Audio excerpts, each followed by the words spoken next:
into her heart, and then she closed them once more, dying with a soft, graceful shudder. He'd done well. There was never much blood if he did it right.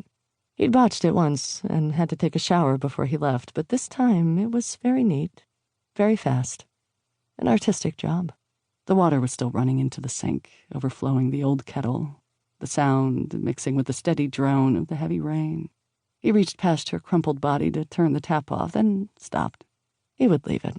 He pulled the knife free and hoisted the old woman's body into his arms, carrying her back through the cluttered living room, over to the narrow bed.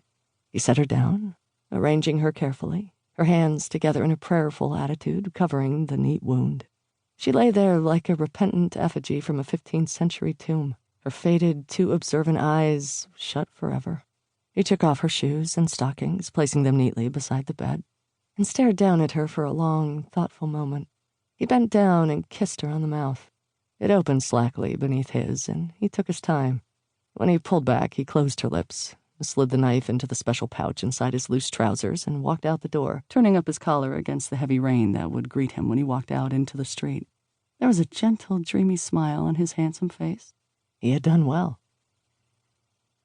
Claire McIntyre wrapped her hands around her mug of coffee and stared out into the rainy afternoon.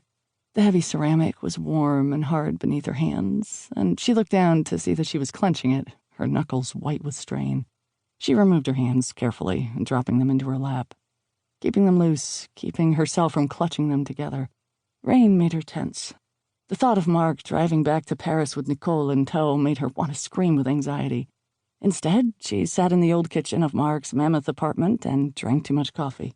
Was it only 6 months ago that it had happened? The pouring rain that turned to ice on the narrow streets of Brockton, Massachusetts. The car wheels that lost all traction, the sharp, desperate turn.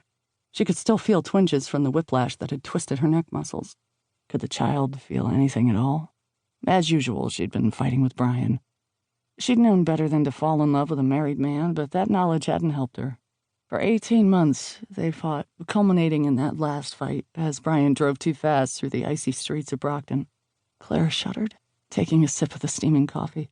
She shouldn't be taking in any more caffeine, she knew that. But somehow the only thing she could do was sit there and drink coffee and wait till Marc came back safely. Marc, she thought with that odd clutching of nervousness and desire that had become habit with her. What would she have done without him? He had saved her, become her shelter in a storm, her Prince Charming, her protector, her lover, and for the last few months, her life. Brian hadn't stopped for more than a moment. They'd both seen the child's body lying there in the icy rain, and then he'd reversed the car and driven on as fast as he could, ignoring her screams of protest. It had all happened so quickly. Hit and run, the newspapers called it. Probably some drunk driver. There were no witnesses. No one had come forward. In all likelihood, the case would never be solved. Not if Brian could help it. And Claire had kept silent, knowing that she was an accessory, knowing that implicating Brian wouldn't help the 9-year-old girl fighting for her life at Mass General. So she said nothing.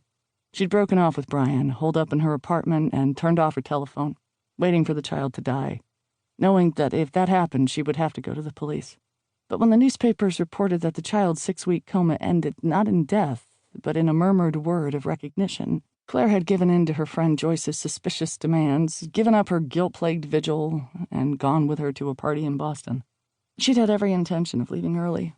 Now that she knew the girl would live, might even live a normal, healthy life, a huge weight had left her. All she felt was a great, empty exhaustion. But she drank the imported champagne, smiled a huge, insincere smile, and wondered how quickly she could leave. Joyce worked for the Boston Symphony Orchestra in a managerial capacity that Claire never quite understood. This particular party was to honor Les Théâtres du Mime at the conclusion of their first American tour. Joyce had charge of the arrangements, and Claire followed in her efficient friend's wake, smiling blandly at the French artists, until she met Marc Bonnard, and then her smile was no longer blind. He was very handsome, but then the room was full of handsome men. He hadn't been an inch taller than her own 5 feet 8 inches, and his lean, graceful body probably didn't weigh much more than hers. He looked very French, with a sensual mouth, a strong nose, sleepy, laughing eyes, and a thick wave of black hair that tumbled enchantingly down his high forehead. He had taken one look at her and made up his mind, he told her later, learning that she couldn't and would never.